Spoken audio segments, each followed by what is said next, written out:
I am continuing my reading. What I'm doing in this series is to read through the entire standard works of the Church of Jesus Christ of Latter-day Saints. This consists of the Bible, the Book of Mormon, the Doctrine and Covenants, and the Pearl of Great Price. I am reading in a chronological order of events, not according to publication or volume, so I will be skipping around a bit as I move along. Amos chapter 3.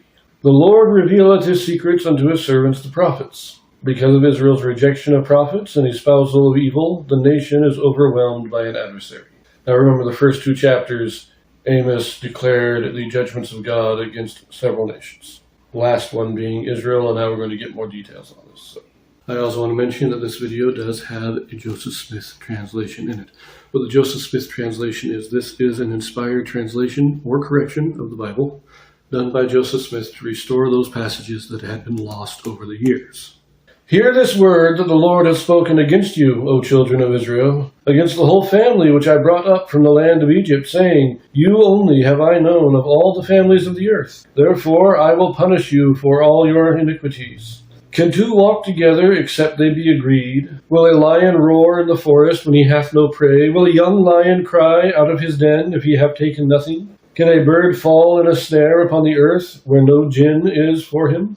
Shall one take up a snare from the earth, and have taken nothing at all? Shall a trumpet be blown in the city, and the people not be afraid? Shall there be evil in the city, and the Lord hath not done it? Surely the Lord God will do nothing, but he revealeth his secret unto his servants the prophets. The lion hath roared, who will not fear? The Lord hath spoken, who can but prophesy? I like this. This is his. It's like a logical treatise. This is, consider the logic of it, right? And he takes you through that. You're not friends. You can't walk together unless you're agreed. Unless you're united, you're not together. Consider the lion doesn't proclaim his victory until after he's taken the prey. Things follow logically. One thing happens, then the next. And if this first thing doesn't happen, the effect of it doesn't happen. That's what he's basically talking about. He's talking about cause and effect here. You can't snare a bird unless you set the gin or the trap. You got to set the snare before you can catch the bird. If a trumpet sounds, that the people are afraid because they know what the sound of the trumpet means. So it's the whole thing here is there's cause and effect, cause and effect. This happens, then this. If this doesn't happen, this doesn't happen.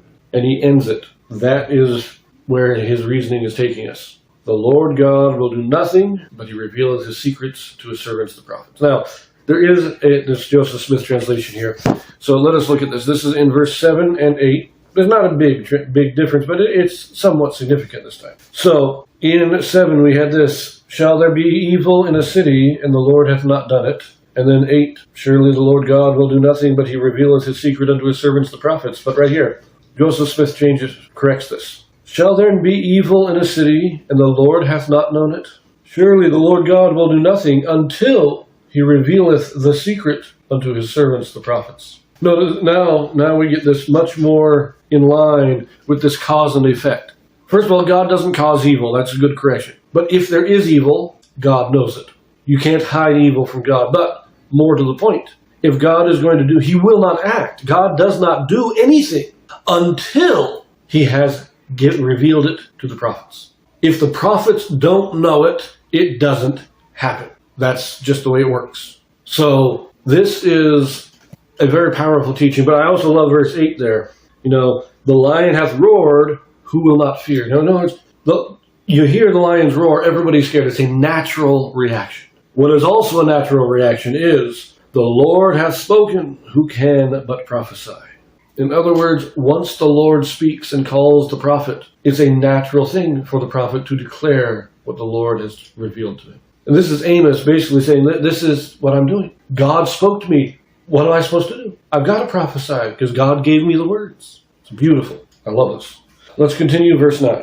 Publish in the palaces at Ashdod and in the palaces in the land of Egypt, and say, Assemble yourselves upon the mountains of Samaria, and behold the great tumults in the midst thereof, and oppressed in the midst thereof. For they know not to do right, saith the Lord, who store up violence and robbery in their palaces. Therefore thus saith the Lord God, An adversary there shall be even round about the land, and he shall bring down thy strength from thee, and thy palaces shall be spoiled. Thus saith the Lord, As the shepherd taketh out of the mouth of the lion 2 legs, or a piece of an ear, so shall the children of Israel be taken out that dwell in Samaria, in the corner of a bed, and in Damascus in a couch. Hear ye, and testify in the house of Jacob, saith the Lord God, the God of hosts, that in the day that I shall visit the transgressions of Israel upon him, I will also visit the altars of Bethel, and the horns of the altar shall be cut off, and fall to the ground. And I will smite the winter house with the summer house, and the houses of ivory shall perish, and the great houses shall have an end, saith the Lord. So now we get God's actual judgment against Israel. The first part of this was Amos giving his logical reasoning and justification for his prophesying. He's like, look, I've got to prophesy, just as, we follow as the law of cause and effect. God spoke to me, I prophesy. That's how this works. And now here's the prophecy. You guys have been wicked. You have not been keeping the commandments of God. You've been doing all this evil stuff, and so God is going to bring in an adversary that will destroy you. And now that description there, the shepherd takes out of the mouth of the lion 2 legs and an ear. Now that's a little, but what he's talking about here is that there will be something left over. So when Assyria comes in and destroys the people and they take the 10 tribes captive, there is still a portion left behind. They don't take the entire population away. There is still a portion left behind. But, as we will see later, when they take most of them away, they also bring in other foreign nationals that then mix with the remaining Israelites. So they are no longer getting just the legs and the ear out of the mouth of the lion, not getting a living lamb. But there's the remnant, and just as in the same way there's a remnant of Israel that will be left, but they will no longer have true religion. They will no longer be truly, they're still descendants of Israel, but they are not the nation of Israel. The nation is dead. Anyways, see you in chapter 4.